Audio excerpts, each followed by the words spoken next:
कह रहे हैं कि वंदे मातरम बोलने का हक अखिलेश यादव का नहीं है। इस बयान से कहीं ना कहीं ये चीज़ झलक रही है कि वंदे मातरम जो है वो केशव प्रसाद मौर्य जी का पर्सनल है। वो जिसको बोल देंगी कि तुम वंदे मातरम नहीं बोलोगे या तुम भारत माता की जय नहीं बोलोगे, वो नहीं बोलेगा। अपने मन से चीजें चल रही हैं। यहाँ पर दोहरी मानसिकता का अंदाजा इस बात से लगा सकते हैं, नाथूराम गोडसे जैसे व्यक्ति को ये देशभक्त कहते हैं। अखिलेश यादव जो है वंदे मातरम नहीं बोल सकते। क्यों नहीं बोल सकते, इसका जवाब उन्होंने दिया। उन पर कोई आरोप है, देशद्रोह के आरोप हैं, और वंदे मातरम बोलने से अगर रोका जा रहा है तो जाहिर सी बात है इनडायरेक्टली उनको देशद्रोही बोला जा रहा है। नमस्कार, आप देख रहे हैं खबर चौक और मैं हूं अमन सिंह वत्स आपके साथ। दो ताली में आज चर्चा करेंगे यूपी की सियासत में उठे एक ऐसे बयान पर जिसने हड़कंप मचा दिया है। यूपी के डिप्टी सीएम केशव प्रसाद मौर्य ने कहा कि वंदे मातरम बोलने का हक अखिलेश यादव को नहीं है। तो इसी पर आज चर्चा करेंगे अपने सहयोगी से कि उनकी क्या राय है।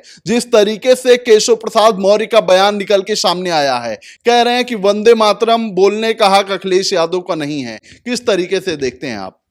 देखिए, ऐसा इस बयान से कहीं ना कहीं ये चीज़ झलक रही है कि वंदे मातरम जो है वो केशव प्रसाद मौर्य जी का पर्सनल है, यानी उस पर किसी और का हक नहीं है। भारत में रहने वाली जनता का कोई हक नहीं है।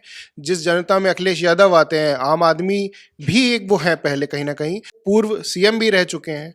तो कहीं ना कहीं ये भारत में रहने वाले हर नागरिक का अधिकार है कि वो भारत में जो वंदे मातरम है उसका गान कर सकता है। उन्होंने विश्लेषण करते हुए बताया है कि अखिलेश यादव को इस वजह से नहीं बोलना चाहिए वंदे मातरम। तो ये विश्लेषित जो उन्होंने किया है, इस विश्लेषण का जो पेटेंट है क्या उनके पास है? वो जिसको बोल देंगी कि तुम वंदे मातरम नहीं बोलोगे या तुम भारत माता की जय नहीं बोलोगे, वो नहीं बोलेगा। ये तो भाई ये अपने आंतरिक इच्छा है ना। भारत में रह करके अगर आप वंदे मातरम बोलने के लिए किसी को रोक रहे हैं तो आप उसका जो अधिकार है उसका हनन कर रहे हैं कहीं ना कहीं। आप इस चीज को तय करने वाले आप तो नहीं होते हैं ना।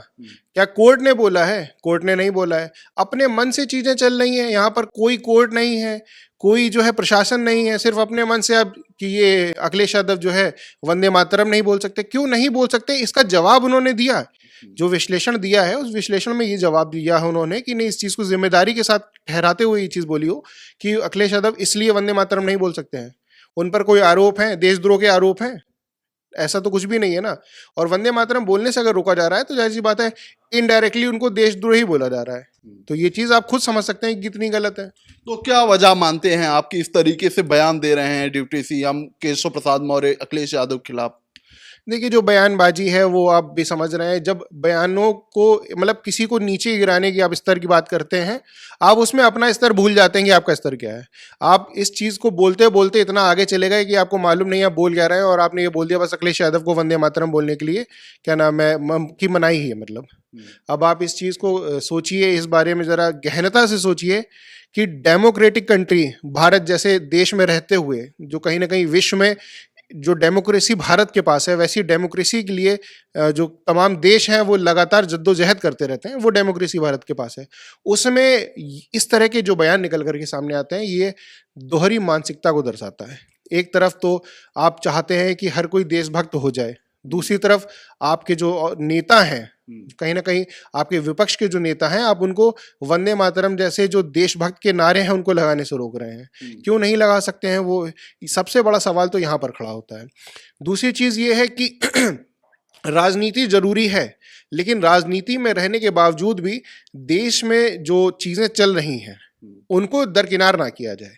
जिसको बयान में जो उन्होंने चीज बोली है, इस चीज से साफ कहीं ना कहीं ये चीज झलक रही है कि जो देश उनके लिए कहीं ना कहीं दूसरे नंबर पर आता है। तभी वो पहले व्यक्ति विशेष को देख रहे हैं कि कौन सा व्यक्ति विशेष क्या बोल सकता है, क्या नहीं बोल सकता है। अभिव्यक्ति की आज़ादी है सबको, बात अपनी कहने की आज़ादी है। तो वंदे मातरम जैसी चीज़ बोलने पे जहाँ पर एक पूरा भाव जुड़ता है देश के साथ, वो नहीं बोलने दे रहे हैं। नेता है वो भी देश के तमाम जो नागरिक हैं उनके लिए रिप्रेजेंट करते थे, और साथ ही साथ वो सांसद भी हैं, संसद में बैठते हैं, और वो वंदे मातरम नहीं बोल सकते हैं। सोचिए, ये सोचने का विषय है। क्या वजह मानते हैं फिर केशव प्रसाद मौर्य को इस तरीके के बयान देने की जरूरत पड़ गई?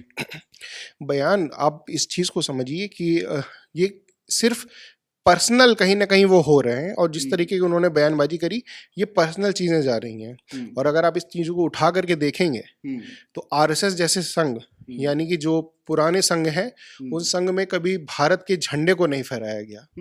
ठीक है, कभी भी जो वहां पे भारत के झंडे को नहीं फहराया गया। और दूसरी चीज, नाथूराम गोडसे जैसे व्यक्ति को ये देशभक्त कहते हैं।